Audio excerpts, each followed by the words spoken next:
我们。困难中我依靠你神，奇妙的神，不住高唱敬拜我神，相信你要医治我们，呼求你来拯救我们。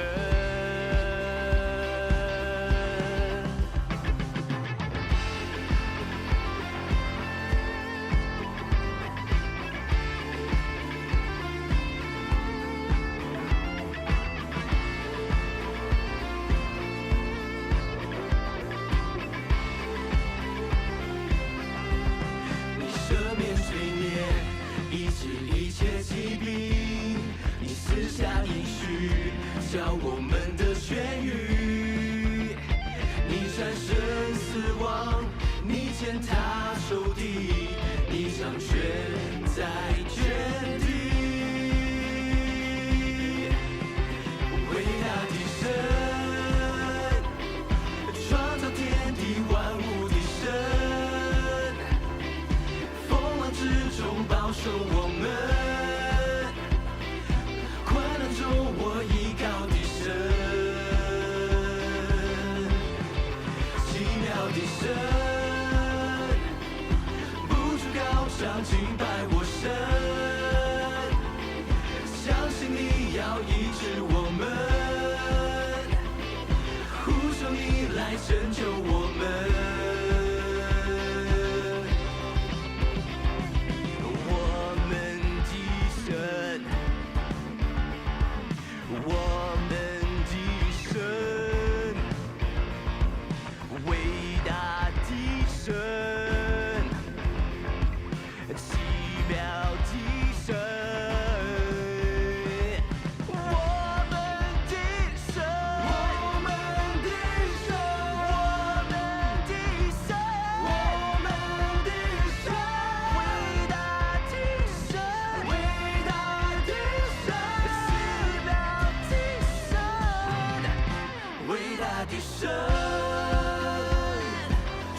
天地万物的神，风浪之中保守我们，困难中我依靠的神，奇妙的神，不住高唱敬拜我神，相信你要医治我们。拯救我们。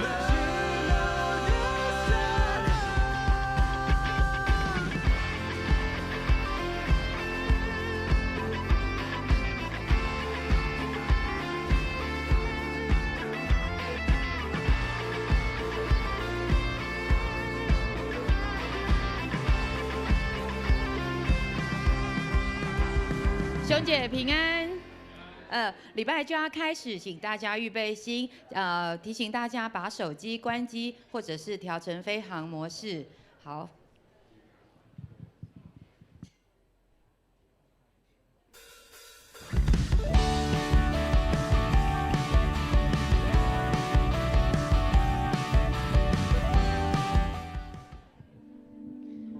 哈利路亚，哈利路亚，当我们听到哈利路亚的时候，后面的弟兄姐妹就慢慢的就位了。哈利路亚是什么呢？赞美神。哈利路亚是什么呢？赞美我们的神，赞美耶和华。我们再来一次好不好？哈利路亚，哈利路亚，哈利路亚，哈利路亚。举起我们的右手，哈利路亚，哈利路亚。牧师邀请弟兄姐妹从座位上起立，哈利路亚。我们今天来到这里敬拜神，本是一个美事。你阿们吗？阿们。因为我们早晨传扬神的美德，阿们。阿们。我们在夜间呢，也传扬神的信实，阿们。哈利路亚。因此，今天在这里敬拜他的人，无论你是在现场，或者是透过直播在敬拜的，神的爱、神的灵，同样的临到你所在之处，阿们。因此，我们要在这里把我们的全人、全心、全意都要交给神。你预备好把你全人都交给神了吗？阿们吗？让神的灵完全的浇灌在你的里面。牧师邀请我们将我们的双手举起。哈利路亚，哈利路亚！我们是神所创造一个活的人，是有神的灵在我们里面的。因此，神他这个时刻他正要对我们说话。今天的敬拜当中，神喜悦你与他同在。哈利路亚！我们一起说：圣灵，我欢迎你。圣灵，我欢迎你。圣灵，我邀请你。圣灵，我邀请你。圣灵，我渴慕你。圣灵，我渴慕你。哈利路亚，哈利路亚，哈利路亚。是的，圣灵，你全然的运行在我们当中。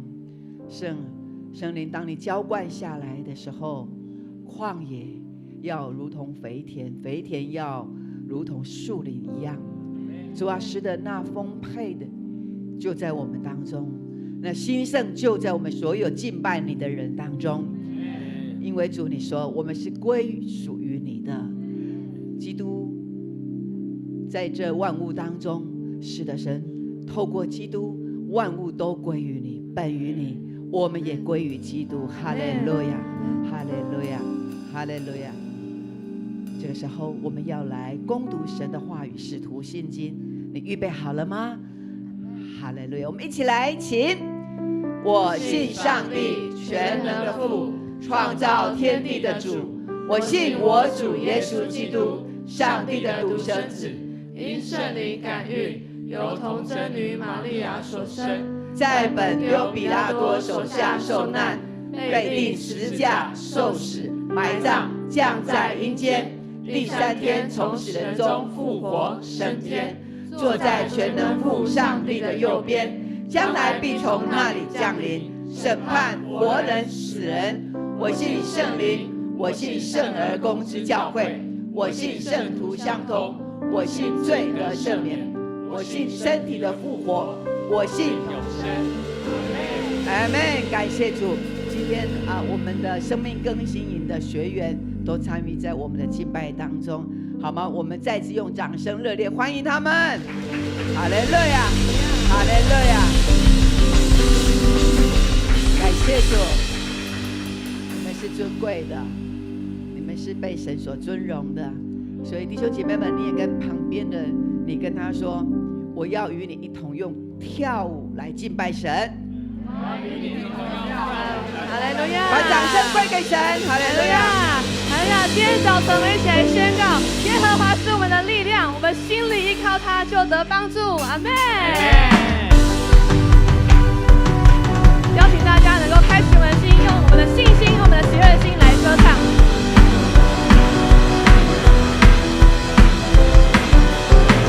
天才中的信心可以将大山挪开，相信神灵应许可以跨越困难，信心的祷告神都听见，大声地宣告，勇敢向前。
们神献上我们的感谢。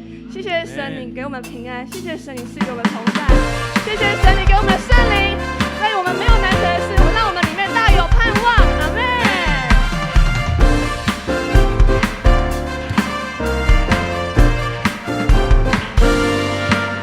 眼睛未曾看过的事情，还有耳朵未曾听过的事，甚至心里还没有想过的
只是我们将我们所有的一切都交到耶稣的面前，我们将我们的重担交到耶稣的面前。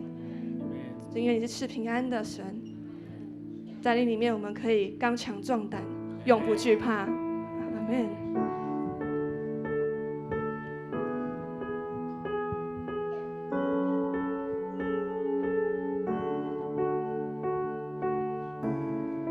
继续来敬拜他。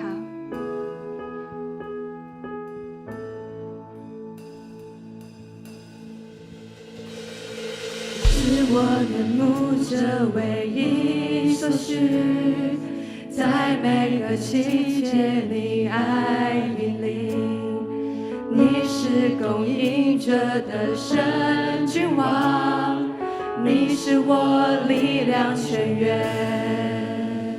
在高山我要赞美，在低谷我仍赞美，我不畏惧，不再畏惧，因你与我同行。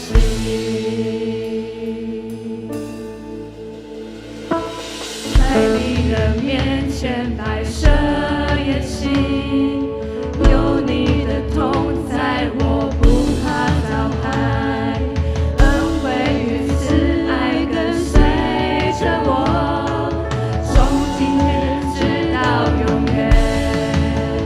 在高山我要赞美，在低谷我仍赞美，我不畏惧，不再畏惧，因你与我同行。在高山，在高山我要赞美，在低谷我仍赞美，我不畏惧，不再畏惧，因你与我同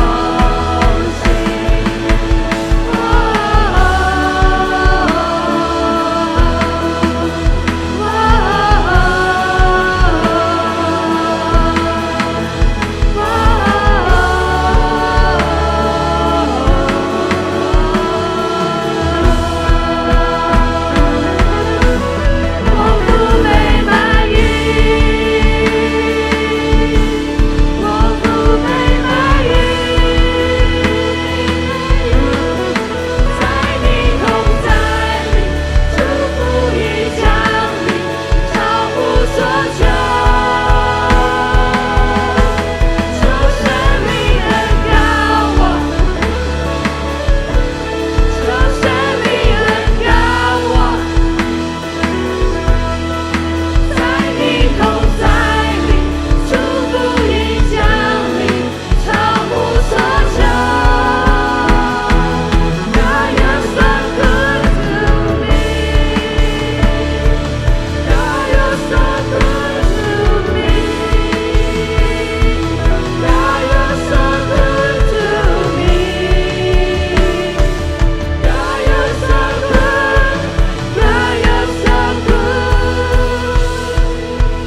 在高山我要赞美，在低谷我仍赞美，我不畏惧，不再畏惧，因你与我同行。在高山我要赞美，在低谷我仍赞美，我不畏惧，不再畏惧，因你与我同行。我不再畏惧，就是不再畏惧，因为神与我们同行。在高山我要赞美，在低谷我更要赞美。阿们。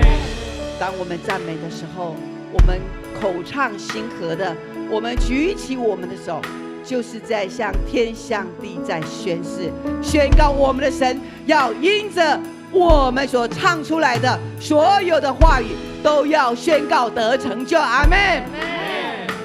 神使不可能的事变成可能的事，弟兄姐妹，也许在你的身体上有疾病，当你高声欢呼歌唱的时候，你就宣告：主啊，是的，在不可能的，在你的手中就必成为可能，我必得医治。阿们。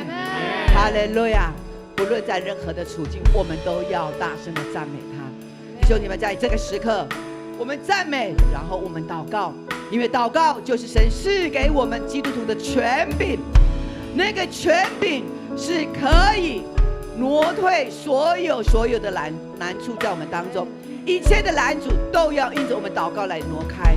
这个时刻，我们要来为我们的培育学校来祷告。在这一个月都是我们培育学校的进行，今天、昨天是生命更新营，下个礼拜是门徒营，再来是精兵营，都持续的开始。我们有几十位的学员要在这里来领受，他们都是第一次进到我们的培育学校，他们将来要成为我们的领袖。阿们吗？阿们。不仅如此，他们也要成为家里面的领袖，成为这个世代社会的领袖。阿们。所以我们的培育学校是如此的重要，是关乎世代的重要。这个时刻，牧师要邀请我们来为我们的培育学校来祷告。我们来 RPG， 我们一个找一个，会的带不会的，会的带不会的，我们要来 RPG 的祷告。圣灵全然的在你的祷告里边来回应你，应许你的祷告。哈利路亚，哈利路亚，哈利路亚，哈利路亚。会的带不会的，哈利路亚。充满着信心，跟神祷告，祝福在所有的学员，他们的生命要被神你更新，他们的家庭要被神你来充满。哈利路亚，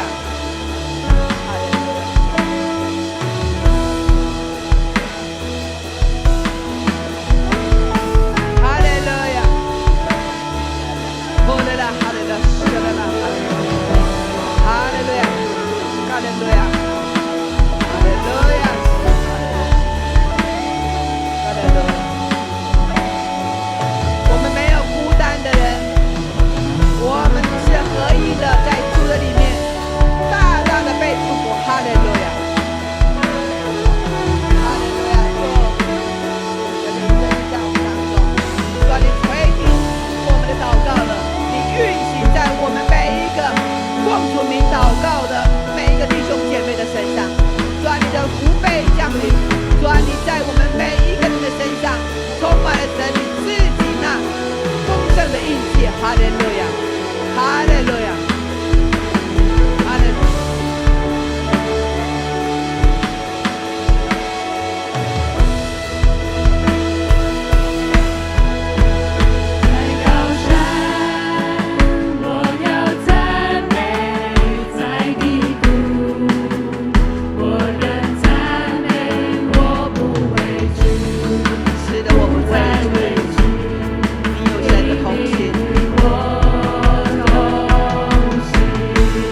是美好的吗？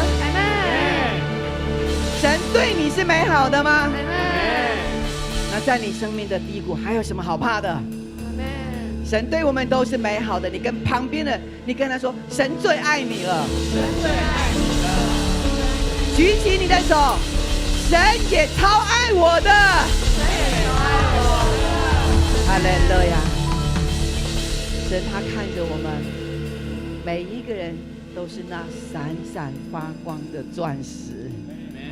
你是极品，你是最帅，是最美丽的。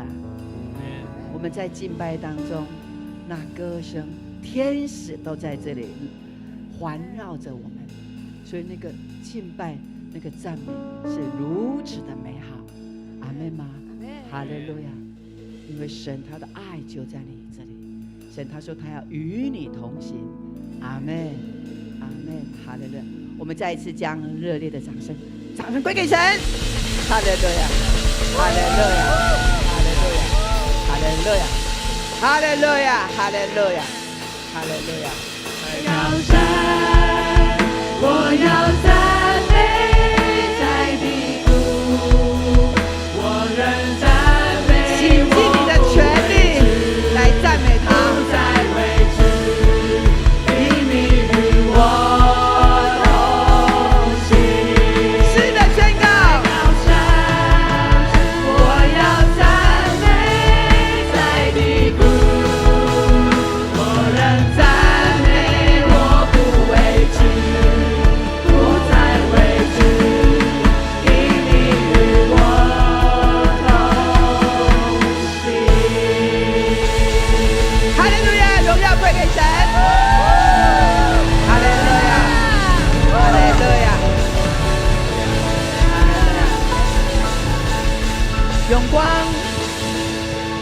永光是充满尊荣文化的教会，所以我们通常呢都会很有礼貌的请旁边的人跟他说，来，大家请坐。在高山，在低谷，我们都赞美，因为神与我们同行。在我们的日子里，有时候也会遇到困境，有时候也会遇到我们很难解决的问题，是吗？有遇过这些事情的，有经历过很难解决，然后让你很困惑的，有这样的，请举手一下。哈利路亚，是。好，请放下。在这个时候，牧师要来邀请我们的弟兄姐妹他们来做一个见证。我们仔细来听，这个见证是不是对你正在启示什么呢？这个见证对你有什么样的启示？好，首先我们要来请我们的同工来，我们来到前面，我们热烈的掌声欢迎志豪小组。哈利路亚，哈利路亚。好，我们的麦克风有没有来？好，我们的麦克风来预备麦克风一下好吗？ OK， 来2只哈。好，那首先我们请我们请我们的同工来见证，我们在心里面来也为他们祷告，也为你自己祷告。阿们。兄姐平安，我是志豪小组的副小组长嘉玲。2周前，我参加了康麦克牧师的医治释放祷告会。这一场特会让我们恢复了爱的能力。这晚牧师提到的是饶恕、赦免、原谅，还有自由。当麦克牧师要我们闭上眼睛，他要我们专注在哪里，你的心就要向他敞开。麦克牧师接着说，人看的是外貌，上帝看到的是你的心、你的忧伤，还有你隐秘的罪。牧师要我们跟着他念，因着苦毒、仇恨、论断人的罪，赦免我。我要得自由。这个时候，我开始方言祷告。我向主说：“主啊，我要向你认罪悔改，我要求你释放我自由。我求你的光要光照我，我不要再被捆绑。”我开始流泪。当我还沉浸在上帝的医治当中，我的身旁有人拉拉我的衣服。我转头一看，是我曾经深爱过的姐妹慧燕。站在他身旁的志成是我紧密的铁三角，他用温柔且和气的眼神跟我点头示意，这是我好久好久都没有看到的志成。慧燕红着眼眶告诉我：嘉玲，我为我说过的、得罪过你的，我要请你原谅，我要和你恢复到以前。而我也在他的耳边说：慧燕，对不起。我与慧燕拥抱了好久好久好久，泪水加上我们的鼻水。拥抱的时候，我们的心深深的被医治、被释放。我明白，在这个时候，耶稣一起拥抱着我们。我的心里涌出了这一段话：耶稣，我向你认罪悔改，我的刚硬与骄傲使我软弱跌倒。我求耶稣，你要赦免我。在我们的周围的人虽然不知道发生了什么事，可是却都因为我们的拥抱流泪而感动。我深深知道，在这场医治特会中，圣灵在动工，让我们彼此饶恕。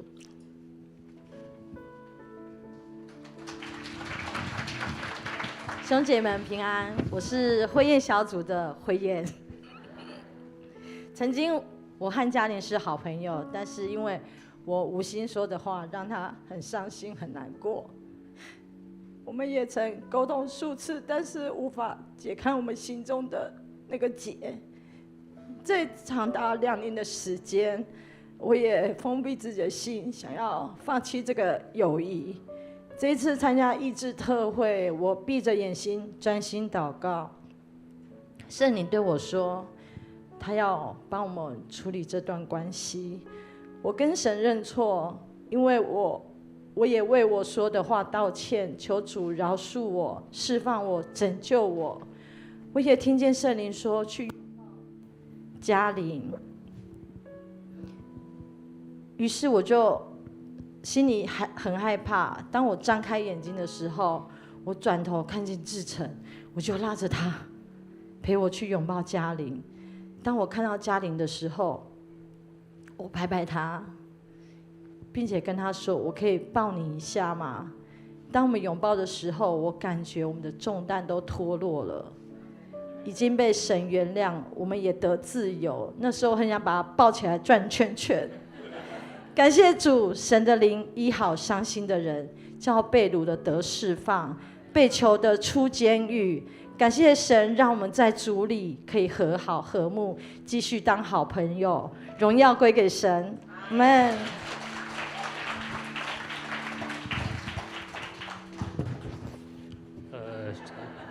兄姐平安哦，我是志成哦，志豪小组的志成哦，我可以说是因着志豪小组长哦，志豪小组来到永光这个大家庭哦，我们2家人哦的关系可以说是可以说不是家人，却更胜家人哦，但不知从何时开始哦，也不知什么我们渐行渐远也不知什么原因，我和他们的关系也形同陌路哦，这个锅我想就给仇敌背了吧。我们铁三角可以说是貌合神离哦，每次服事或小组聚会的结束哦，带给我的不是满满的不是心灵的平静以及满足，而是满满的负面情绪哦，几乎每天心中都盘旋着那些负面的情绪。为什么你要这样对我？我凭什么给我脸色看？直到上周是医治特会的当天，我心中仍然愤愤不平。甚至像那些的不满，整个具现出来。我朝着志豪小组长喊着：“我都帮你留着前排的位置，你们就这么不愿与我同坐吗？”当时我心中暗自想着，今日过后，再无铁三角了。但随着康麦克牧师医治特会的进行，心中的不安与杂念，逐渐消去。这时。慧燕牵着我的手，用带着哭腔的声音和我说：“走，我们去找嘉玲。”当下我的眼睛不知怎么回事进沙子了，心中有股莫名的悸动。我想这就是青春吧？不是，这感觉我无法用文字言语表达，但我清楚的知道，是神拉了我一把，更深深的再次将我和志豪家人抱在怀里。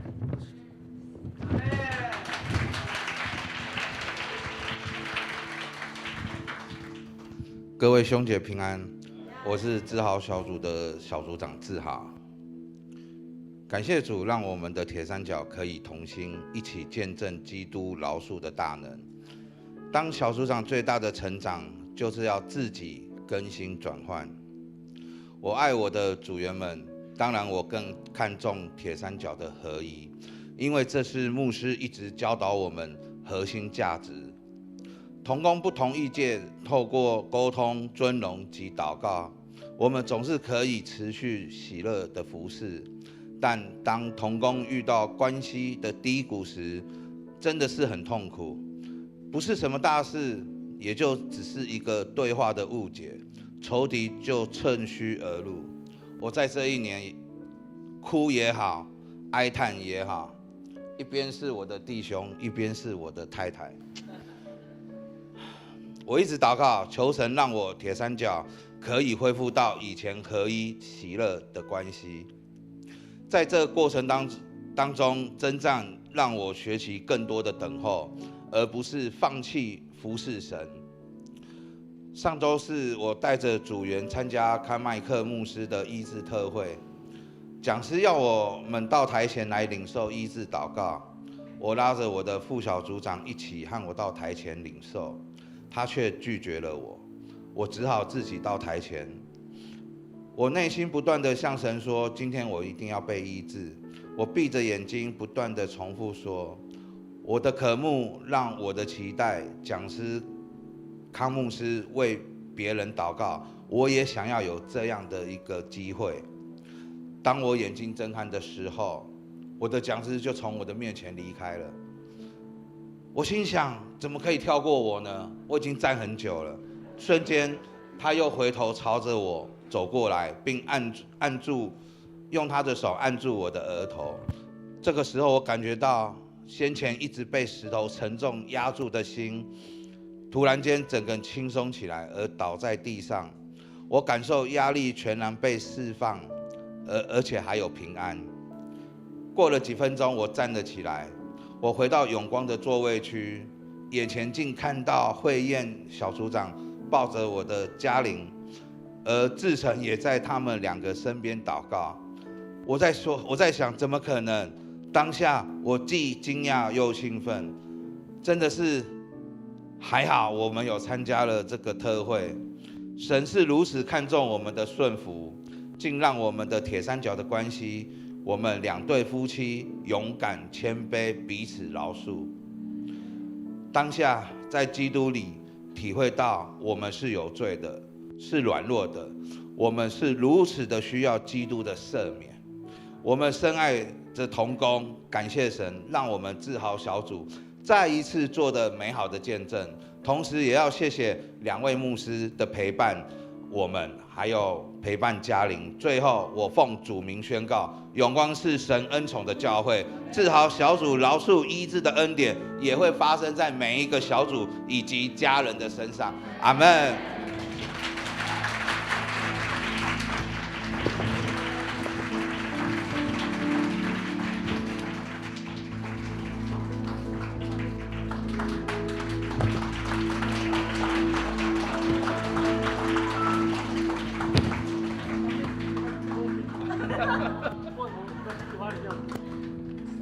2年，就因着一句对话的误解，2年，也让同工想要退缩，我就不要服侍了，怎么样？2年，牧师用了很多的时间，牧师用了很多的祷告，为他们守住。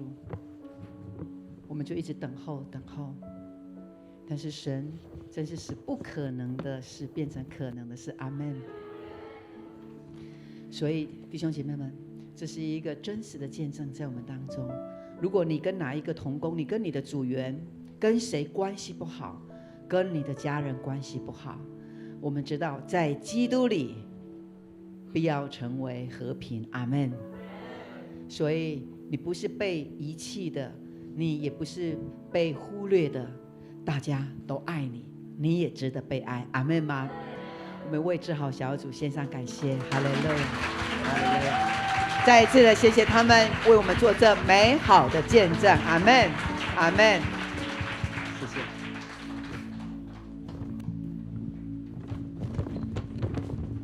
插一下。接着我们要攻读圣经，今天的经文记载在新约的使徒行传第16章第11节到第18节，我们齐声来读，请。于是从特罗亚开船，一直行到撒摩特拉。第二天到了尼亚坡里，从那里来到腓立比，就是马其顿这一方的头一个城，也是罗马的住房城。我们在这城里住了几天。当安息日，我们出城门，到了河边，知道那里有一个祷告的地方，我们就坐下，对那聚会的妇女讲道。有一个卖紫色布匹的妇人，名叫吕迪亚，是推雅推拉城的人，素来敬拜上帝。她听见了，主就开导她的心，叫她留心听保罗所讲的话。他和他一家既领了洗，便求我们说：你们若以为我是真信主的，请到我家里来住。于是强留我们。后来我们往那祷告的地方去，有一个使女迎着面来，她被污鬼所附，用法术叫她主人们大得财力。她跟随保罗和我们，喊着说：这些人是至高上帝的仆人，对你们传说救人的道。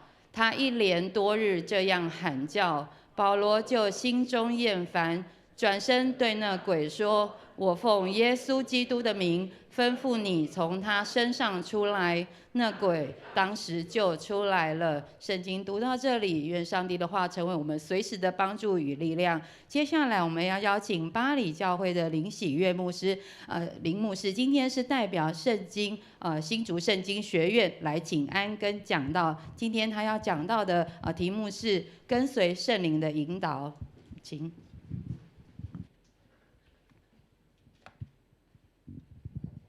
各位弟兄姐妹，大家平安。我是巴黎教会林喜悦牧师，很感谢大家接纳新竹圣经书院来跟大家起安报告。我们要一起来关心新竹圣经书院。它的过去被加运动的时代，它是一个帮助许多当时很多教会被开展起来，牧者不够，所以又多开了一间新竹圣经书院，然后来帮助当时候时代的需要。但是到了现在，已经不像当时候了。所以他们转型成为一个灵性建造、一个灵修的一个美好的场地，为了要建造跟随耶稣之后的门徒的属灵的生命。所以这也是非常重要的。他们在圣灵的引导里面，跟随着神，跟随这个时代的变化，继续来回应时代的需要。所以这也是今天要跟大家分享的，跟随圣灵的引导，我们可以回应时代的需要。在开始讲道之前，我们一起同心来祷告。每一天与我们同在的圣灵，我们感谢你，感谢你陪伴引导我们，保守我们的心，让我们都领受从你而来的平静安稳，也越来越领受从你而来的修剪，经历你引导的祝福。愿主圣灵继续与我们同在，让我们有丰盛的爱，来爱你所爱的人，也在意你要我们所成就的荣耀，成为你的好同工，是好又忠心的仆人，直到见你的面。奉耶稣基督的名祷告。阿们。谢主。今天的经文是保罗在传福音的过程当中，圣灵引导他离开原本他所服侍的地方。他原本要继续往土耳其亚细亚这个地方继续来关心他所建造的教会，但那一天晚上，他可能在祷告的时候，他看见神给他一个马其顿的意象，要他去到欧洲。所以保罗本来打算要走他自己的路，但是他看见意象之后他的心就转向。经文很清楚的描写，他第二天就要到了，那是要坐船的，他第二天就到，所以他看见神的呼召，马上就回应，打破原本所安排。他可能跟教会约定说，我们常常在读保罗的书信，都会读到愿我赶快到你们那边去。保罗可能常常讲这句话，但是这一次他可能没有到，他去到哪里？他往欧洲去了，他打破原本的规划，走一条没有安排的路。这件事情对什么人来说，相信都是一个很大的挑战，因为他也不知道去哪里。可能像亚伯拉罕回应神的呼召，然后去到迦南地一样，也不知道去哪里，但他就去了。他去到这个地方，照着圣灵的安排，就经历上帝奇妙的工作在他的生命当中。有一次我在高雄做礼仪社的表哥在礼拜天晚上9点打给我，他问我说：“他有一个客户在台北医学大学临终了，可是北部找不到牧师，你可不可以去？”我住在巴黎，到台北医学大学要至少40-50分钟开车，对，然后要不要去？圣灵就感动我去了，我也不认识他，我也不知道他是谁。我去的时候，那个管理人员问我说：“请问你要找的是？”我还不知道他的名字我表哥也没有跟我说他的名字但是就叫我去这样子，然后我就去了，总之就去了。我到了之后，我就牵着这位姐妹的手，然后她是癌症的，我牵着她的手，跟她说：“我是牧师，我会替你祷告，上帝很爱你，他没有离开你。”我一说完，她心脏就停了，她就过世了。她的儿子说：“还好你来了。”等到他亲人都到了之后，我就带着他们一起祷告，然后对他们说：“我会到这里来，是跟你们一起祷告，是因为上帝爱你们，因为上帝没有放弃你们。”我就陪伴他们到最后。后来聊天的时候才知道，原来他们已经没有聚会很久了。他是屏东一间长老教会的信徒，孩子来到北部有没有去教会？很多人都是这样子，所以没有教会关心，所以他们找到牧师，在他临终的时候可以帮助他们。上帝感动我去，我想是上帝对他们的怜悯，不知道他们会不会去到神的面前，但是我知道是领受圣灵的感动。如果你及时回应，你就会带出上帝的爱跟影响力。但如果你一直拖着，还在那边想，人就过世了，就来不及了，你就失去表达上帝爱的机会。有很多事情都在我们还没有准备、还来不及的时候，顺服圣灵的带领，就带来上帝国的好消息。所以跟你旁边的说，把握圣灵的感动，你就是好消息。所以保罗及时回应了之后，他就去到了原本他没有安排、不知道要去哪里的地方。他去了马其顿，去了腓立比，到了马其顿这个省，到了腓立比这个城市。这个城市是为着退休的官兵跟罗马屯兵的地方，所以有很多人在这里居住。所以这个地方很多人就表示可以做生意。然后就一个城市就这样被建造起来，也是罗马为了安排退休的官兵住的地方，所以这个地方就被建造起来。但同样的，这个地方也没有传统上，保罗常常会到一个地方就去会堂，犹太人的地方传福音，他没有传福音分享信仰的地方，所以要去哪里？圣灵竟然带着保罗到河边，一条河那么长，怎么知道要去哪边？对，他就带着他们去河边，那个地方竟然有一个祷告的地方。河流在当时候，在现在也是，或许是当时候的人工作、洗衣服、他打水，很重要生活的场域。他们在这个过程当中，竟然建立了一个祷告的地方。什么意思？他们把信仰生活化。他们把信仰生活化，他们在哪里工作，在哪里服侍，他们在哪里做事情，在哪里遇到，有可能像是你去买菜，菜市场遇到谁，然后砰，一个小组就出来了，就一个小组在那边聚会，就在那边祷告了，遇见就一直聊天，然后就带出信仰的生命，就为人祷告，然后那个地方就成为他们常常祷告的地方。他们有没有牧师？有没有小组长？可能都没有。有没有受过神学训练？都没有，但是那个地方既然有一个祷告的地方，谁预备的？圣灵预备的，圣灵预备的。教会是圣灵兴起的，所以他们祷告了很久。他们在这个地方一起寻求信仰，一起想说是不是有机会我们在这里祷告，然后可以经历上帝的作为。他们可能也没有很正确的教导，但是圣灵就聚集他们在这里祷告的地方，腓立比教会的前身就出来了。就在他们祷告的当中，他们常常祷告，主就回应他们，赐给他们当时候最好的宣教师是谁？保罗，到现在可能还是最好的。当时候最好的宣教师保罗就去到他们的中间，所以兄弟姐妹，我们的信仰如果可以进入我们的生活当中，常常呼求神，神就会回应你，而且他会用最好的回应你，因为神不留下一样好处不给你的。对，所以腓立比教会就在这个当中被建造起来，祷告建造起来，而且还是当时候最好的传道人保罗去到他们的中间，把教会兴起。所以当圣灵进来，我们领受在上帝极大的祝福里面，生命就丰盛起来。但是如果我们离开上帝，如果信仰不在生活当中，有可能我们到临终的时候才想起我们可能要找一个牧师来为我祷告，那我们的人生就没有机会顺服上帝的引导，有可能你在愁苦重担忧虑当中过一辈子，你失去平安的祝福，就跟丰盛的生命差很多了。我们巴黎教会儿童牧区转型成为共学型的儿童礼拜，上帝帮助我们，我们把我们的空间改善之后，我们带了很多很多的孩子、社区的父母来到教会里面，然后上帝甚至给我们超过我们空间所能容纳的人数。我们这样的儿童礼拜要报名才可以参加，就是没有报到了怎么办？真的很抱歉，对，真的很抱歉，我们也不知道现在我们怎么办，因为同工有限，我们做过，我们曾经没有上限的让他们来，结果我们发现那个聚会的品质非常的不好，而且我们又是做幼儿礼拜，0到6岁，然后6到12岁是灭新人，又是另外一个，所以神不断的为我们开路，我们发现。做神的工真的做不完，但是却要有很多的同工、很多的奉献、很多的关系和祷告，才可以建造起来。但是人不够怎么办？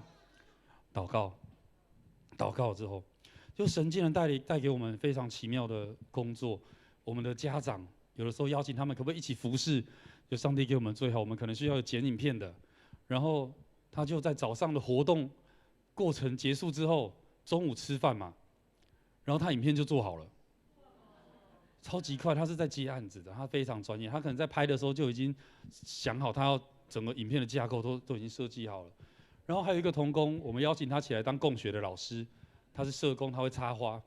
那我们就邀请他，因为我们开会其实都是在周间，因为礼拜天真的太忙，礼拜六、礼拜天假日太忙了。我们要开会都在周间，但是周间他们要上班，可以跟我们一起开会吗？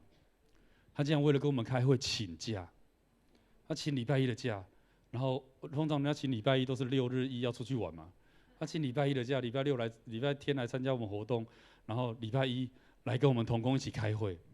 有时候超过你所求所想，他还没有信耶稣他只是家长而已。但他看见我们所做的事情，看见圣灵在我们里面的动工的价值，他就来。我想他可能很快就会信耶稣了。在这些祷告的人当中，有一位同工名叫吕迪亚。那个前面头上戴一朵花，那个就是花花老师，就是我们所说的那个礼拜一请假跟我们一起开会的同工，他没有信耶稣。对，在这些祷告当中，有一个名叫吕迪亚的，这是保罗所结在腓立比，可能是第一个果子。他是染紫色布匹，紫色布匹是卖给当时候的贵族、皇室的。在使用的布匹，所以他相对来说应该是蛮有钱的，然后他的家可能也比较大，那他也是敬畏神的人。他祷告，他可能祷告很久，他心中的盼望一直有人能够来牧养他，他为了这件事情可能祷告很久了，竟然保罗就来了。对他们讲，他也不认识保罗，他也不知道他是谁，对，那就主圣灵开导他的心，叫他留心听保罗所讲的话。他知道保罗所教导的何等的荣耀，何等的棒。他就要保罗留下来，他领受保罗的洗礼，求他们说：“你若以为我是真信主的，到我家来住。”因为他知道这是很难得的机会，强留保罗下来服侍神。他不知道这个服侍神的工人不是给上帝面子，不是自己高兴做，不高兴就不要做，用情绪来反应。他知道这是神给他的机会，他一定要紧紧的抓住，他要珍惜。他知道这是一个荣耀。这是神在神面前的中心，所以腓立比教会就在这一天开始，保罗在那边住了好几天，就把教会给建造起来。我相信，如同永光教会有很多的同工被神得着，领受这个祝福，忠心服侍上帝，建立教会一样。不知道你们还记不记得，你们在150周年马街纪念联合礼拜在和平篮球场的时候的服侍？你们第一个节目就是你们好多的青年儿童在台上跳舞敬拜神。对，那一幕对我造成很大的冲击。我从来没有想象过长老教会的聚会礼拜可以这样子进行，而且有这么多的年轻人，然后我们很多教会年轻人叫不动了，不会顺服的，然后还要操练他们，就绝对不是1个月、2个月就可以做起来的事情，一定是你们很多的同工委身爱这些年轻人，爱自己的孩子，然后奉献陪伴他们灵修、祷告、读圣经、跳舞那些技巧性的就不说了，但他们爱神的心不是随随便便就会自己长成的，是很多人付上代价长成的、长起来的、荣耀的好树结好果子，最后的结果。这对我们当时候我们教会那个时候年轻人还没有那么多，所以看了之后很羡慕，心里很感动。我那个时候也流下眼泪了，圣灵感动我。然后回去我们就做一些儿童牧区，然后青年牧区的一个改变，然后圣灵就也祝福在我们当中。对，所以你们不要小看你们的服事，我们所带出来的见证会成为其他教会的模范，而且圣灵继续，我们是同一个圣灵，继续在主的灵里面跟神一起同工一起服事的。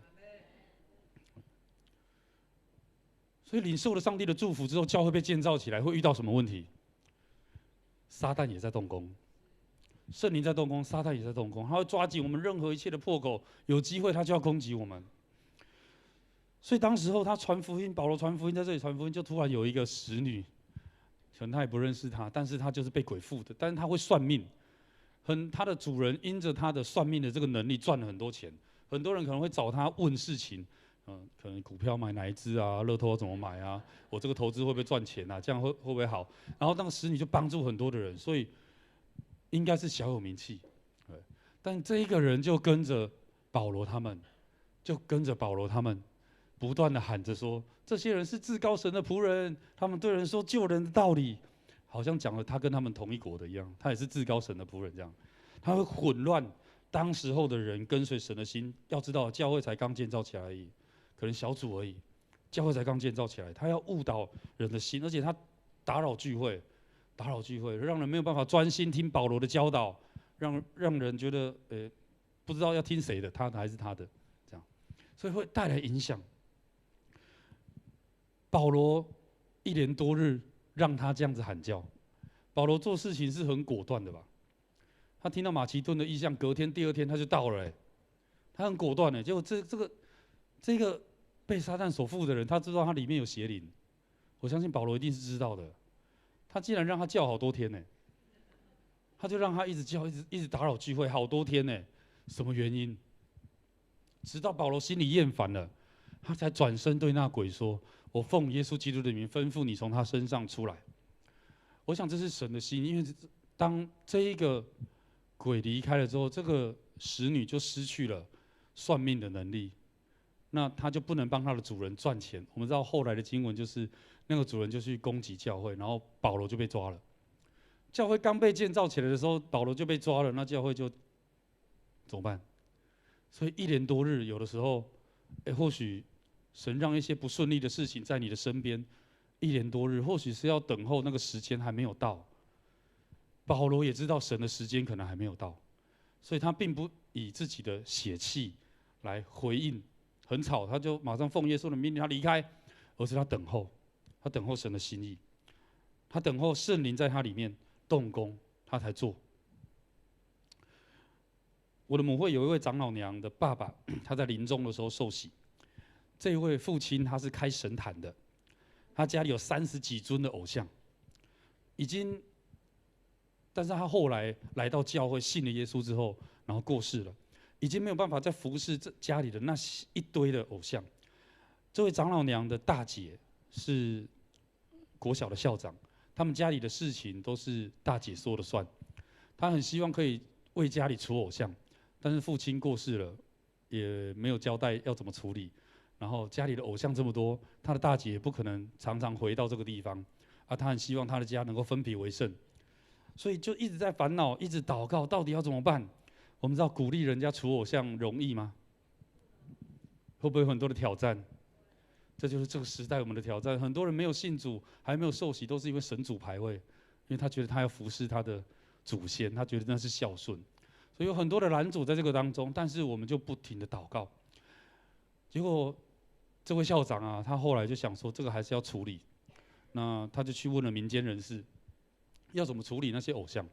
他们说可能要跋杯啊，要看那个神明愿不愿意走。人家说请神容易送神难，而且还要一尊一尊问，一尊一尊办一个法事，一尊就要一个，一尊就要一个，因为他们每一个都是，他们觉得那都是神嘛，对，啊，所以他一尊一尊啊，这样怎么处理？30几尊呢？怎么办？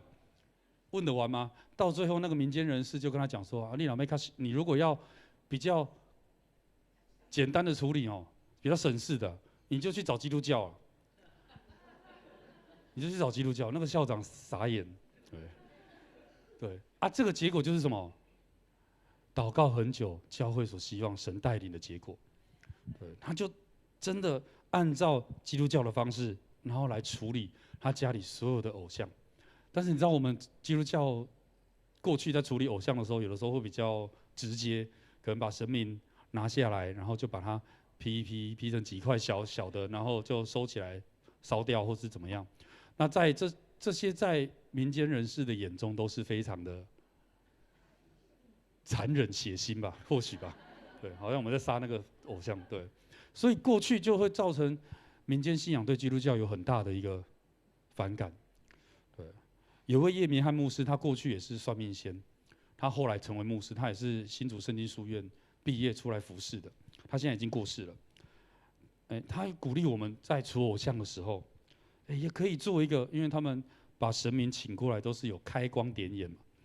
他告诉我们说，每一个人他家里的那一尊偶像，其实都是他们付上很大的代价，把它放在那边的。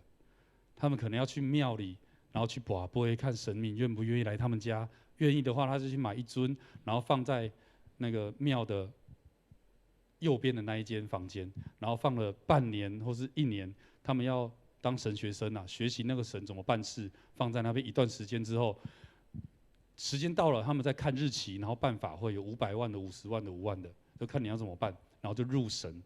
啊，比较好的就是放那个虎头蜂入神，啊，比较不好的就是放猴形，那果蝇对，入神嘛，对，入神这样。然后就是放进去，就说啊神进去了这样，然后再开光点眼，然后再办一个法会进到他们家。他要说的是。他们是付上很大的代价的，所以如果我们很轻易的就把这件事情处理掉，会造成我们宗教之间的对立。所以他鼓励我们，你可以做一件事情，封眼，就是拿一个红纸，然后后面贴双面胶，然后对那个偶像宣告，啊，这个老先生已经信耶稣了，他已经过世了，没有办法再服侍你们，所以奉耶稣基督的名，请你们跟耶稣去。不要再影响这个家族世世代代，然后一尊一尊把他们眼睛贴着。你知道天使偶像本来也是服侍神的啊，你叫他去跟随耶稣是什么？恢复他的生命啊，恢复天使应该回到神的面前。对，所以奉耶稣的命令他们不要再影响这个家族，所以那个时候就这样处理。那这个校长，他从小就跟着他父亲在服侍，在帮人家算命，在帮人家问事情这些事，他也有阴阳眼，所以他看得到这些偶像的灵。他说当我们在做这件事情的时候，偶像一个一个经过他的身边，拍拍他的肩膀，跟他说：“我走了。”对，一个一个，奉耶稣基督的名，这些事情就这样成就。他没有过头的反应，然后没有过头的扰乱整个聚会或是我们的礼拜，分别为圣。所以灵界也降服在耶稣基督的权柄底下。这些偶像过去也是服侍上帝的天使，叫他回去跟随耶稣，是回到他原本应该有的身份。所以我们可以赶鬼，我们可以除偶像，我们不会受到撒旦的攻击，是因为耶稣基督的权柄。我们如果好好的处理、预备，可以避免很多不必要的对立，也彼此尊重。保罗并没有一开始就攻击那个被鬼附的，而是等候圣灵的时间，让教会在属灵征战上面预备好之后才处理。因为处理过程之后，就有另外一个新的挑战了。所以今天的经文提醒我们，跟随上帝的路，不要照你自己的安排。我们要进入主所安排的丰盛跟平安，要敞开你的心，敞开你的家，上帝的祝福就要临到。鼓励我们每一位同工，我们每一位小组都在自己的家里小组，把耶稣带回去，把圣灵带回家，在家里接待耶稣，就像吕底亚接待保罗一样，教会就被建造起来。顺服圣灵的心，就带着怜悯，带着上帝的权柄，来经历神与你同在的恩典，减少对立与怨恨，让上帝的祝福同在，在你的家里面。所以兄弟姐妹，我们的人生如果愿意接受上帝的引导，让上帝参与，我们的生命就会经历这个丰盛的成长。如果愿意让我们的家分别为圣，有不合神心意的东西，我们就把它除掉，让圣灵对我们的影响越来越多，让属世对我们的影响越来越少。我们的祷告，上帝就纪念。盼望以后我们有越来越多跟随圣灵的同工，跟圣灵同工的机会，让我们越来越分别为圣，让我们越来越成为耶稣基督的门徒。邀请大家，我们要一起来祷告，让我们能够有顺服上帝的心，跟随神的心意，也让我们的家成为圣灵同在的地方，让教会越来越得到主的喜爱。我们一起来为着我们的生命，为着我们的小组，为着我们自己跟随神的心意，我们一起来祷告。主，我们感谢赞美你，因为你与我们同在，你的意念高过我们的意念，你的道路高过我们的道路。主啊，你总是没有留下一样好处不给我们的。主，带领我们的脚步，让我们越来越多跟随你，紧紧抓住你。主啊，看见你带给我们生命那美好的意向与方向。主啊，你的话语成为我们脚前的灯，路上的光，引导我们走义路。愿你继续带领我们，塑造我们的生命，让我们越来越有耶稣基督你荣耀的样式。让我们跟随你，生命就被建造起来，经历那更丰盛的生命，是超过我们所求所想的。因着跟随耶稣，主啊，我们要宣告我们的家族世世代代必定要侍奉耶和华我们的神。主啊，使我们不致失落，而是全然自由的在你面前，有一颗谦卑顺服敬畏圣洁的心被你建造起来。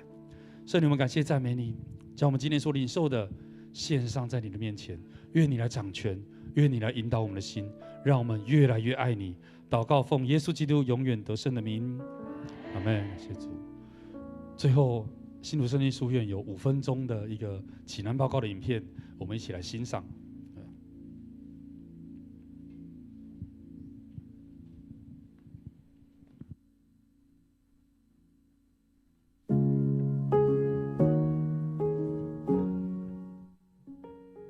感谢上帝保守，圣经学院以圣经真理为基础，为牧者与教会同工提供教育装备。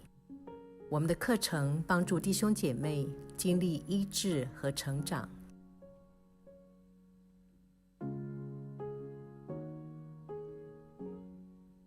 针对牧者同工提供灵修与进修。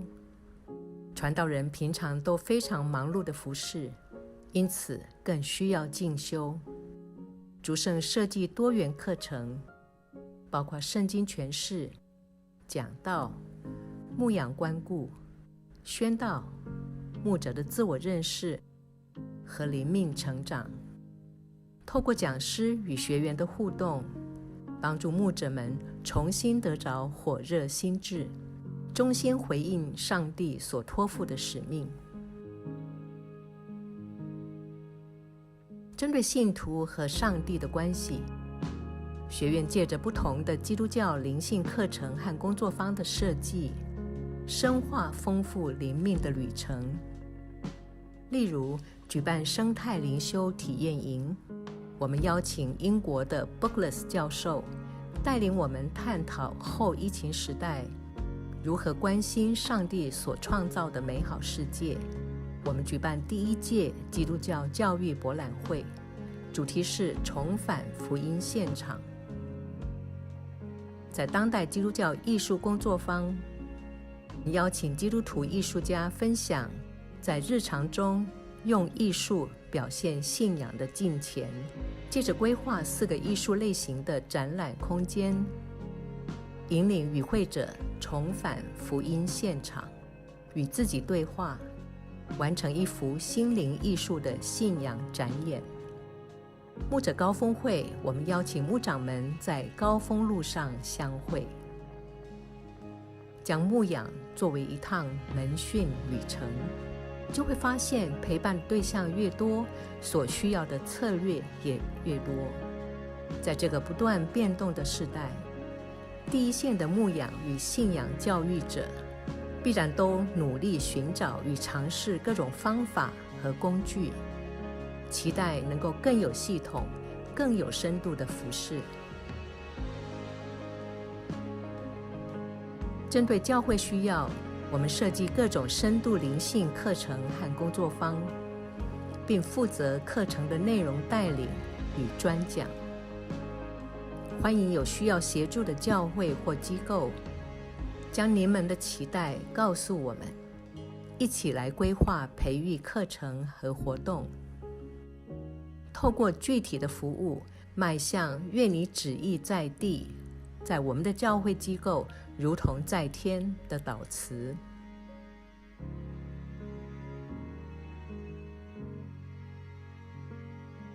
我们未来将持续更新与活化空间，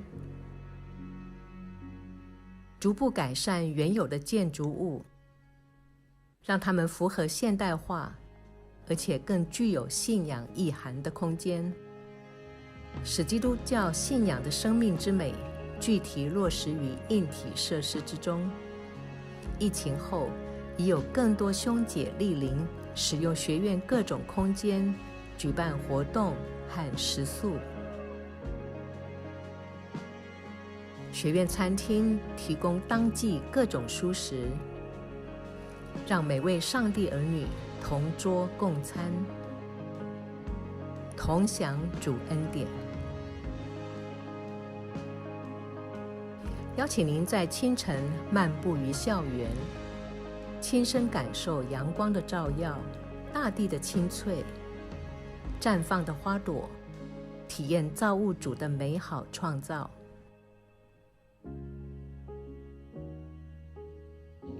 圣经学院的事工是上帝美丽的事工，在这里可以跟上帝相遇。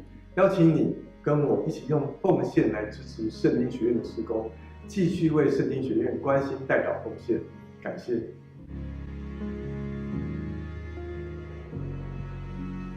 我们把荣耀颂赞归给我们的主。阿们。新竹圣经学院也是我们长老教会神给我们属灵的资产，当然我们要一代一代来相传。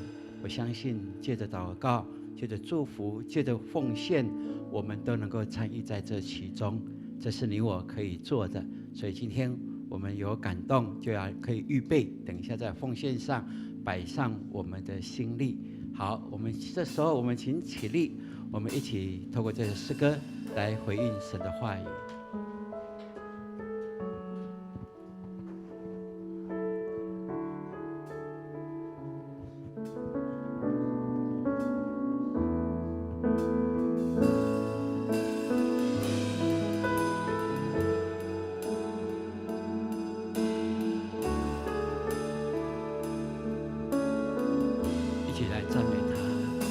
献上生命给最爱的耶稣，完全顺服，完全降服，因你恩典是我的一世风靡，你的宣召没有怀疑。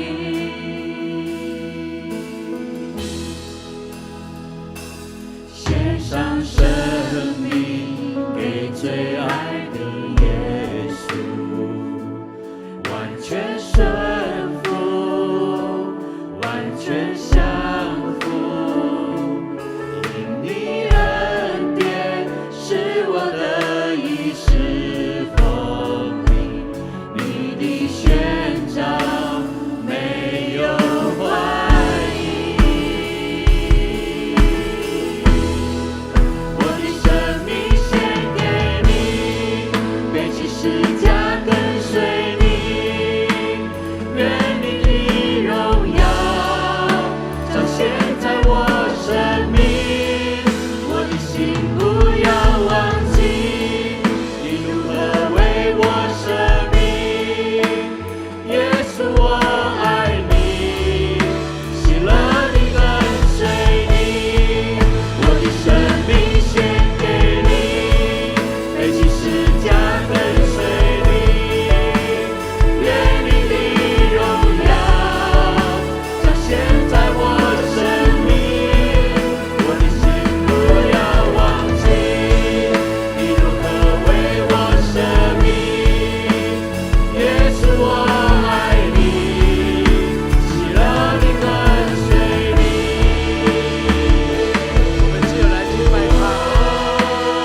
十架跟随你，愿你的荣耀彰显在我生命，我的心不要忘记你如何为我舍命，耶稣我爱你，喜乐地跟随你。我们开口来祷告，哈利路亚！主，我们感谢你，就谢谢你的灵充满在这里，启示我们，让我们明白，给我们意象，让我们知道我们的人生的方向在哪里。给我们小组也有意象，让我们懂得怎么样你的爱来围绕着在我们的每一个小组，也给我们意象，让我们教会知道哪里是你所喜悦的，也给圣经学院有意象，让我们走向你所喜悦，奔跑快跑的来跟随你。主啊，谢谢你的恩典够用在我们当中，要彰显你的作为在我们一生的人身上。主啊，谢谢你，谢谢你，就是如此爱我们的主。谢谢你，让我们更多领袖，在你里面得着你的喜悦。哈利路亚！主啊，感谢你，哈利路亚！一切荣耀颂赞都是你的。哈利路亚！谢谢你。我的生命献给你，背起十架跟随你，愿你的荣耀彰显在我生命，我的心不要忘记你如何为我舍命，耶稣我爱你，喜乐地跟随你，耶稣我爱你，喜乐地跟随你，耶稣我爱你，喜乐地跟随你。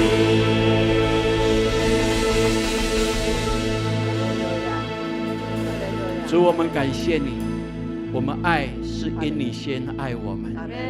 谢谢你在十字架留下的宝血，为我们所预备，让我们回转向你的时候，你就洁净我们，也让我们能够知道，在你的里面，我们可以学习你如何饶恕我们，我们就愿意彼此的饶恕。主啊，把这课题放在我们永光教会每一个小组的身上，也放在我们每一个家庭的身上，让我们每一个关系都因为有十字架在这其中，可以恢复成为喜乐的，成为祝福的。主啊，谢谢你，因为关系所带出的就是美好的见证，关系所带出的就是祝福。愿你应允在我们当中来做奇妙的工。今天也求你保守我们，让我们能够明白我们哪里得罪神，哪里得罪人，哪里对不起自己，哪里让你流下眼泪，好让我们能够懂得回转向你。感谢你，因为你圣灵的作为是超乎我们所求所想的。我们按着你的感动而行的时候，就是行在你的旨意中了。谢谢你，因为永光教会是属乎你的，愿你的旨意神成全在这里。主，我们也为巴黎教会来献上感恩。谢谢你在8年前带领林喜悦牧师来到这其中，给他有意向，给他懂得怎么样靠着圣灵来行事。我们相信末后的荣耀要大过先前的荣耀，在他手所做的工，你兼顾他，并且给他信心，给他更多的资源，因为他是你所喜悦的。在你的工人的手上所做的一切，都成为馨香之气，都在你面前被主你喜悦。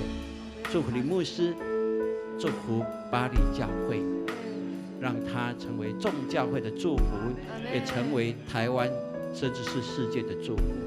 谢谢你听我们的祷告，一切荣耀颂赞都归给你。祷告是奉靠耶稣基督宝贵的圣名，大家说阿们。弟兄姐妹请坐。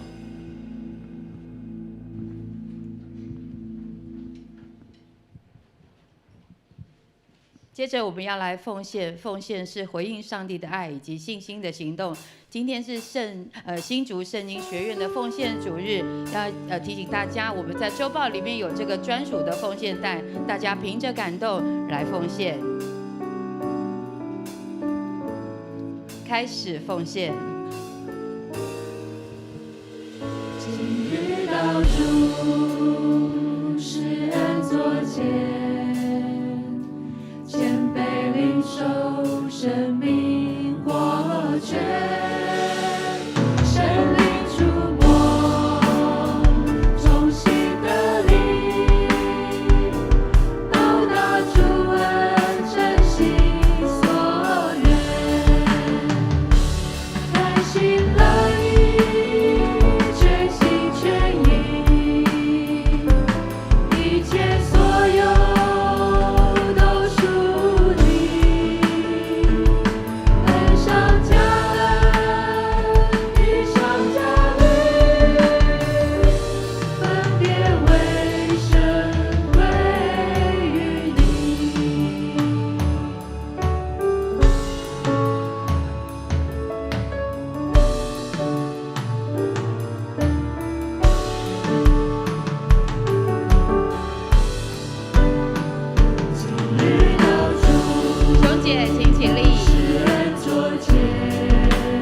接下来是事工分享，我们邀请潘牧师来主持。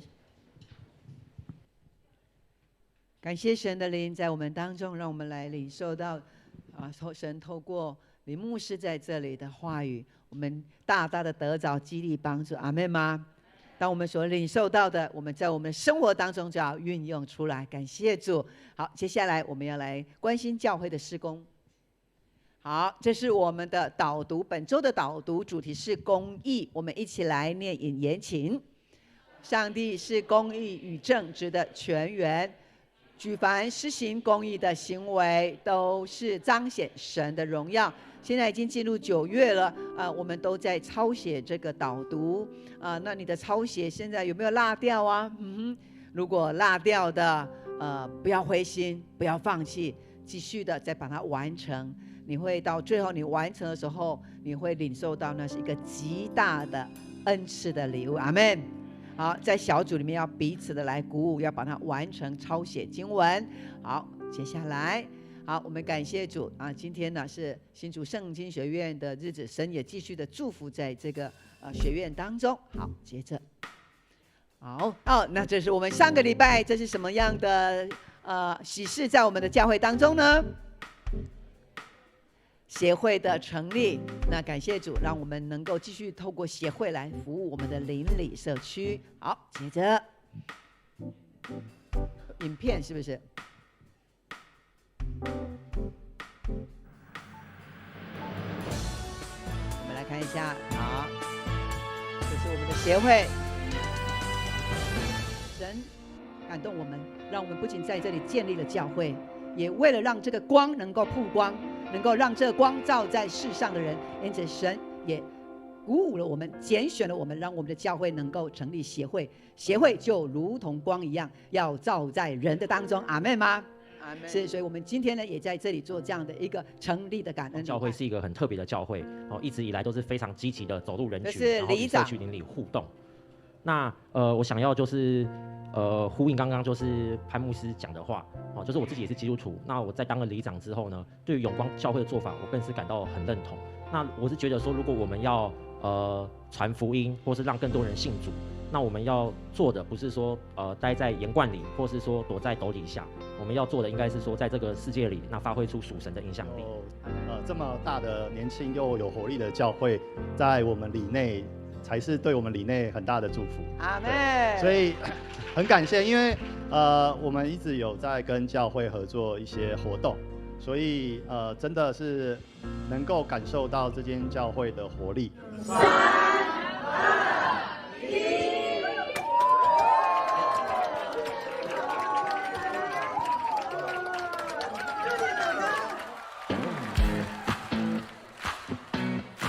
把这协会献给神。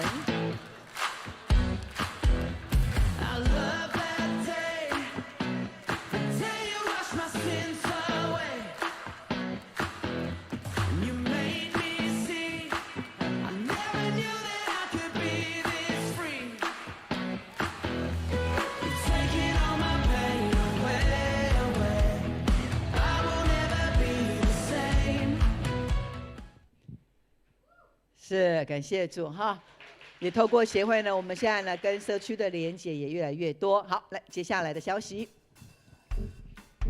好，那我们呢，今天是我们的更新营哈，第2天，等一下1点他们就要上课哈。好，再来呢，接下来的礼拜5就是我们更新营的学员要接着下来上课哈，接着上课是在成长班。好，再来下一个。好，OK， 好，那这个是我们在9月14号下个礼拜我们的门徒营。那另外呢，我们幸福小组呢在9月29要开跑了，所以我们的幸福小组呢我们这一期我们还是一样跑桌游小组。那我们的小组长你如果要让自己能够再更熟练一点呢，我们的小组长继续来当副长。好，然后呢，若有其他的同工，那我们就提交我们的名单。好，接着，好，那我们的星光学院呢，就是我们跟社区的一个合作。我们开始礼拜2、3、4下午4点到晚上8点，我们教会呢有一个学院的一个开始。好，从下个礼拜开始，所以呢，我们等一下，我们的家长还有我们参加的学员，等一下在礼拜后这边有一个10分钟的会议，要跟家长跟学员来说明一下，因为这是我们第1次开始哈，所以我们必须要让家长也让学员能够来了解一下我们星光学院的意向。好，再来9月15号是我们的小会，我们同工来准备时间。好，另外感谢主。让我们能够就像刚我们林牧师讲的，在家庭里面也要有小组，阿们。好，那这个是我们的小组呢，是在这个小组是在中东，好，是感谢主。那我们的雨欣小组的他所拓殖的我们的冠营小组，那他们就是从家庭开始。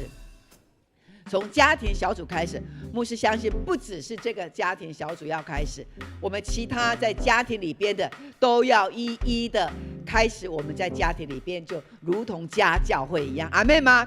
在末世有更多的家庭小组，在世界各地每一个领域都要为基督来点亮基督的光，在世界的各个地方，阿们。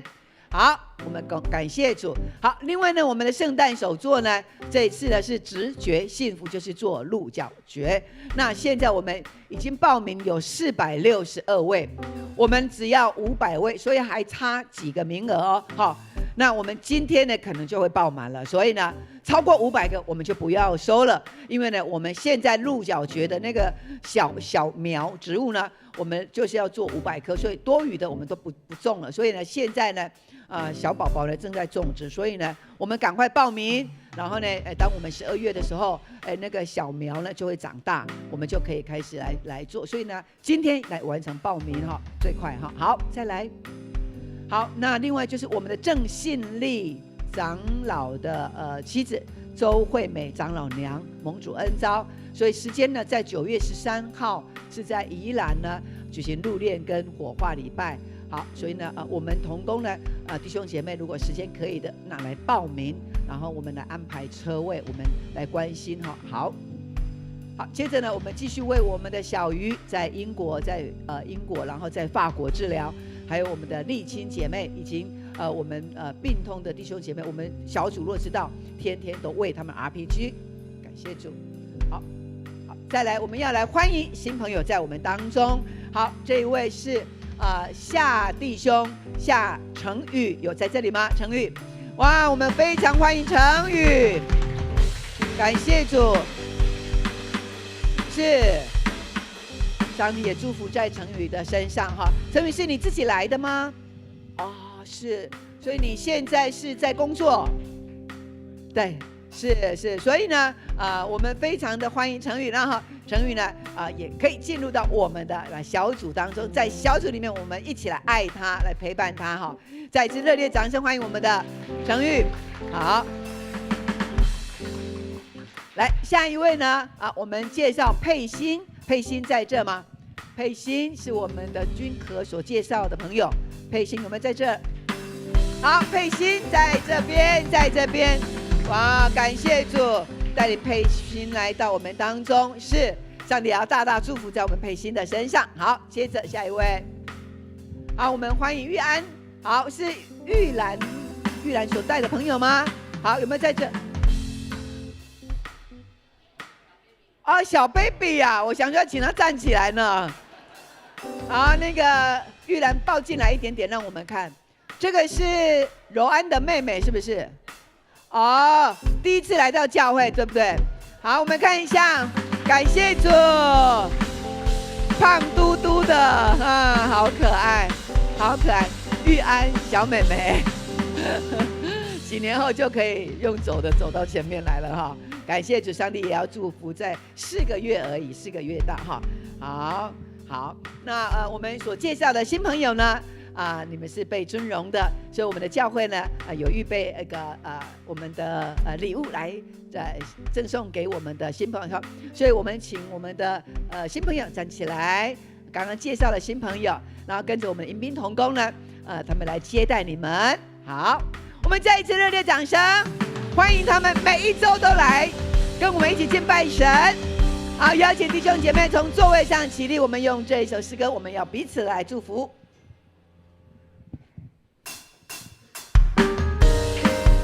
愿神赐给我们每一天都有好心情。愿你有个好心情，平安喜乐在心里，让我们来祝福你。每一天有盼望，有耶稣爱你哦，来，耶稣爱你，爱你，让他爱围绕你，喜乐充满你，烦恼都忘记，每天好心情，向左向右转，耶稣爱你，爱你，让他爱围绕你，看看对方用微笑，最大的微笑，烦恼都忘记。充满你，烦恼都忘记，每天好心情。请我们仍然站立，请周牧师来为我们祝福的祷告。愿上帝大能的膀臂扶持你们，也愿耶稣基督的救恩围绕在你的家庭，更愿圣灵引导、启示、光照，让你们活出喜乐，也有满意的见证，让人看见你们就知道基督的爱，从今直到永永远远。阿们。阿们。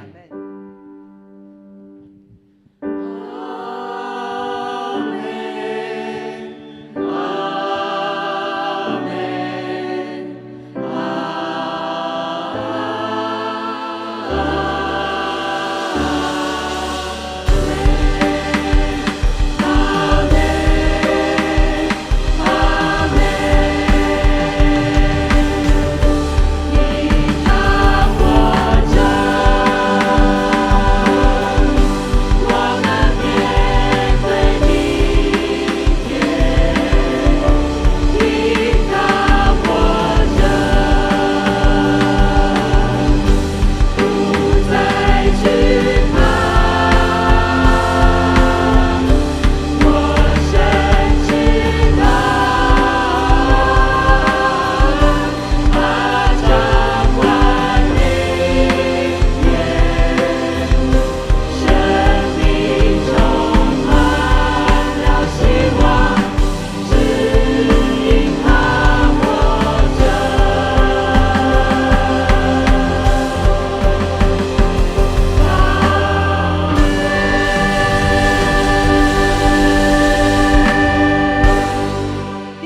大家平安。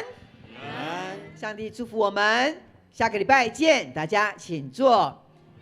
我们的更新营的学员来已经带他们从这边的楼梯走上去。好，我们请我们的宜信带我们上楼。